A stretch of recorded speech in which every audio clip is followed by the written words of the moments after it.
Greetings and welcome back to room 303 in our Talks with Walt, as we are calling our readings to the deathbed edition of Walt Whitman's Leaves of Grass. We turn now to two poems that will pair very well together. It's remarkable reading for us. You lingering sparse leaves of me will be the first of these two poems. This is poem 50 of the 58, so you can see that we're coming to the end of Leaves of Grass, of the Sands of 70, Annex 1.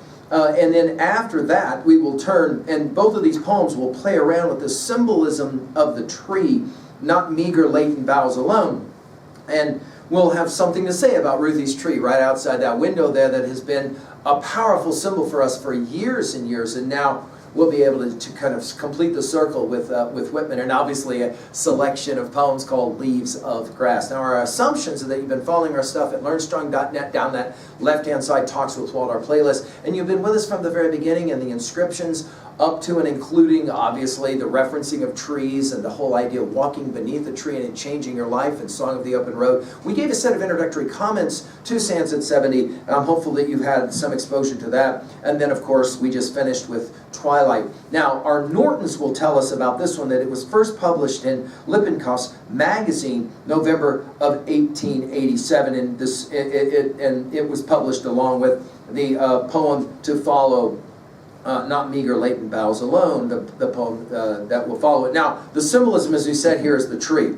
In You Lingering, the poem we're dealing with now, we're going to have fall and winter and a kind of negative view of these leaves that are these poems. And then, of course, in the second poem, we're going to have spring and summer and a more positive rendering. We'll work this poem alone here in this lecture, and then we'll come back to work the second one. You'll remember that lingering is a word that was used in As I Pondered in Silence, and of course, leaves gets used for the first time in Cervantes for the very first time, and you can go back and look at how he commented on the origination of Leaves of Grass as a title and all of that. Notice the use of you 5 times in this poem.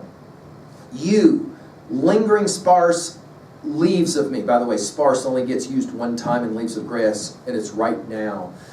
Sparse leaves of me on winter nearing boughs. Okay, so we're going to have boughs in this poem, boughs in the second poem. There's your tree.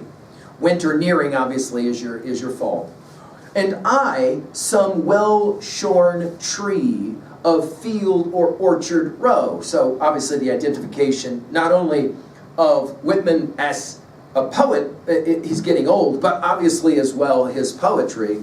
You, back to it, tokens, you'll remember this from Song of Myself 32. Diminutive, you'll remember this from Salute à Montfort. Diminutive and lorn, only use of that word in all, right? Lorn. Not now, and in parenthetics, not now the flush of May or July. Clover bloom, obviously clover with our grass.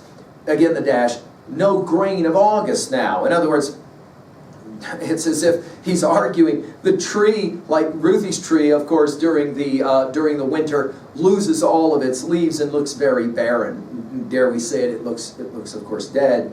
And now he continues, you pallid banner staves, now talking about the branches of the tree without any leaves on it. Pallid, you'll remember from Song of Myself 26. Pallid banner staves, you penance valueless, in other words, looks useless. The branches without leaves on them looks useless. You overstayed of time. In other words, it's as if you've lasted too long. Now, obviously, the you here can be what? Well, obviously, Whitman speaking to himself and about himself. In other words, I'm overstayed, I've grown too old. Or, obviously, the poems themselves and the lack of acceptance of the poems. And then finally, the word yet. And this is the construction. Yet, my soul dearest leaves confirming all the rest. In other words, in the end, he's trying to come to terms with the fact, okay, maybe my poetry wasn't that well accepted, but somehow it confirms my life's work. And that's a big part of Sands at 70, as we will finish that cluster now in the next few poems. The faithfulest, hardiest, last. Notice the dashes to kind of separate, reminding us of our Emily Dickinson. Well, what is his point here in the first of these two poems we're reading as a pair? Well, the artist has got to believe at some point in their creation, even though it seems at times maybe illogical to do so. At 2b, I love the power of the symbol of the tree without its leaves, obviously sitting here in a book of poems called Leaves of Grass. At 3A, think about the power of Milton on his blindness, as well as, of course, Paradise Lost, and the power of trees, and the tree of the knowledge of the fruit, the tree of the fruit of the knowledge of good and evil. All of that, I think, is playing around in this poem and the one to follow. And finally, at 3B, how can we own a poem like this? Well, what was a time that you doubted your own artistic creation, and you found yourself feeling kind of like you were a tree devoid of any leaves, and maybe a little bit down?